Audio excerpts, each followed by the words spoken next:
apakah editor ini adalah seorang Uchiha.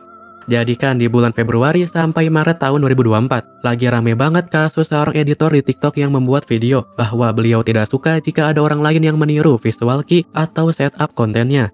Video itu ditujukan kepada seorang konten kreator yang masih pemula dan sangat muda, yang dimana sebenarnya editor tersebut menginspirasi seorang pemula untuk memulai berkarya.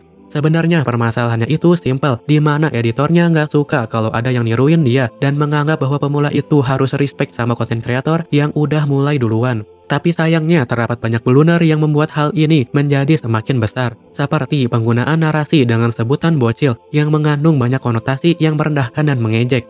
Walaupun niatnya sih cuman iseng atau bercanda, ya tapi candaan apa yang bikin orang lain sampai dirugikan? Karena banyak orang yang hujat kreator pemula tersebut setelah editor ini mengupload videonya. Ketika videonya viral banget, penanganannya juga sangat lama, seperti ditunda-tunda lah, nunggu viral dulu, dan sebagainya. Alhasil semakin banyak orang yang ngegoreng videonya. Ya intinya permasalahannya itu udah selesai, di mana mereka udah berdamai. Dan banyak juga orang yang menyebut editor tersebut sebagai seorang Uchiha. Kenapa bisa begitu? Konteks Uchiha itu sebenarnya ada dua, yaitu berupa pujian atau sindiran.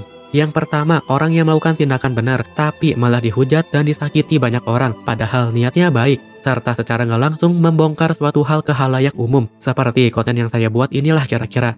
Yang kedua, orang yang melakukan tindakan yang salah atau buruk, yang dimana korbannya itu mendapatkan banyak bantuan setelah mendapatkan perlakuan buruk dari pelaku. Kira-kira konteks orang yang disebut Uchiha itu kayak gitu. Dalam kasus ini banyak orang yang bilang bahwa editor tersebut adalah seorang Uchiha, yang dimana dia rela dihujat banyak orang karena ngebully seorang pemula, agar pemula tersebut mendapatkan banyak bantuan dan bisa naik followernya. Ya sebenarnya narasi Uchiha yang berupa sindiran ini memang lucu di awal, tapi lama-lama banyak orang yang nggak bisa bedain dan malah dianggap pelaku tersebut sebagai pahlawan Uchiha beneran. Padahal mah itu cuman sindiran. Hal ini sangat mengkhawatirkan karena ditakutkan netizen malah menormalisasikan pembulian dan hal buruk lainnya dengan dalih membantu korban, padahal mungkin punya niat lainnya.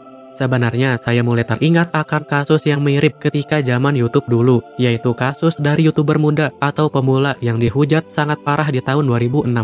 Padahal dia nggak salah apapun, cuman berkarya dengan berbagai konten yang beliau buat seperti Q&A, room tour, vlog, VFX, dan lain-lain. Tapi sayangnya dia tidak mendapatkan ending yang bagus seperti pemula di kasus kemarin tersebut, dan malah dihujat dengan sangat parah dengan berbagai komentar yang menyakitkan. Ditambah lagi banyak YouTuber zaman dulu juga yang ikut serta dalam komentarnya, yang membuat netizen biasa semakin semangat buat ngehujat. Apapun alasan mereka komen, tapi yang pasti banyak yang bernarasi atau berkonotasi buruk.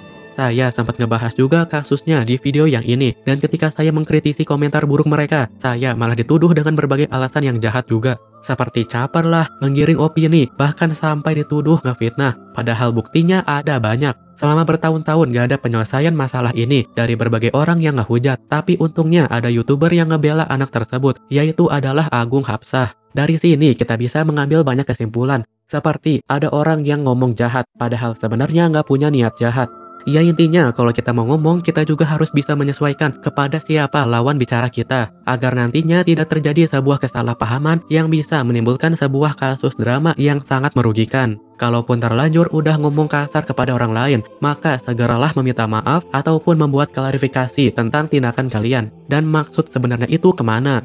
Karena saya lihat banyak orang dewasa yang akunya itu berpendidikan, beradab, berilmu, tapi malah punya kelakuan yang buruk dan menjadi contoh jelek juga bagi orang lain yang dimana itu nantinya bakal ditiru. Jadi gimana nih menurut kalian?